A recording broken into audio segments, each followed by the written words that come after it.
शेरगढ़ की तमन्ना किन्नर ने विधवा और गरीब असहाय बच्चों को करीब 6000 साड़ी और लंच बॉक्स वितरण कर जुलहंदी में एक कथा का उद्घाटन किया।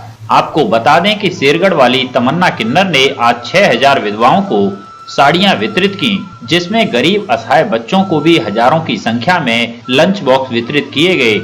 वहीं आज जुलहंदी में भागवत कथा का उद्घाटन कर अपने विचार व्यक्त किए, जहां मौजूद महिला पुरुषों की आंखें तमन्ना किन्नर के विचार सुनकर नम हो गईं। हुई बातचीत में तमन्ना किन्नर ने बताया कि वो किन्नर हैं, बच्चे पैदा नहीं कर सकती, ना ही किन्नर कभी माँ बन सकते हैं, लेकिन वो अपनी माँ की ममता को तो पूरा कर सकते हैं। आज उनके पास जो कुछ भी है वो सब इनका ही तो है। तमन्ना किन्नर ने कहा कि वो हर वर्ष की भांति आज बसोंती राल, जुलहंदी आदि गाँव में अपने सभी साथियों के साथ जाकर साड़ियां, लंच बॉक्स वितरित कर रही हैं। हम आपको बता दें कि तमन्ना किन्नर इसी तरह से हर वर्ष 26 जनवरी को गरीब असहायों की मदद करने के लिए निकलती हैं, जहां वो जरूरतमंदों को जरूरत के सामान देकर उनकी मदद करती हैं।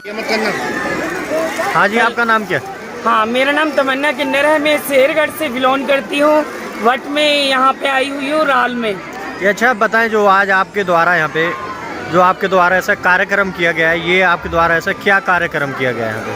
जी, इसलिए कि 26 जनवरी का उत्सव था, इसलिए मैं यहाँ आई थी और मैंने गरीब विधवा माताओं के लिए साड़ी और बच्चों के लिए लंच बॉक्स बांटे हैं, क्योंकि हमारे कोई माँ बाप तो है नहीं है, तो हम उनको कमा करके देंगे, क्योंकि हम तो इसी में लेते हैं और इसी में देते हैं और हम लोग इसी में खुश रहते हैं, क्योंकि हमारे माँ बाप तो है नहीं, हमारे हमारे तो यही माँ है। खड़ी हो माँ, क्योंकि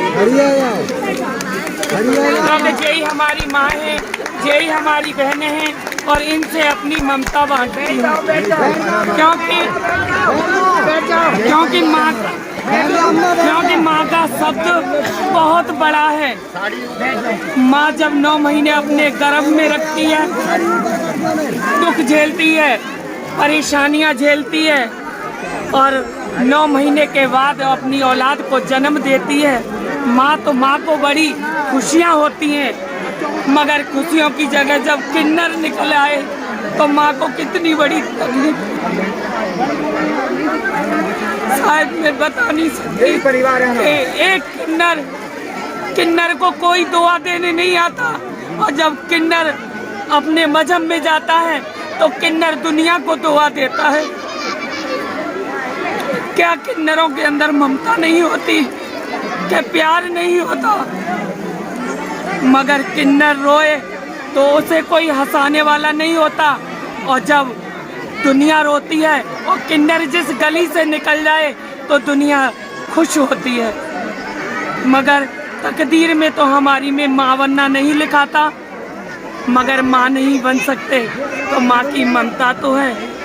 क्या इन माँओं से, इन बहनों से अपना प्यार नहीं बांट सकती मैं? क्या मुझे अपने ऐसा कौन सा किन्नर है जिसे अपने माँ बाप की यादें नहीं आती? मगर जब किन्नर अकेले में रोता है तो तड़प तड़प के रोता है।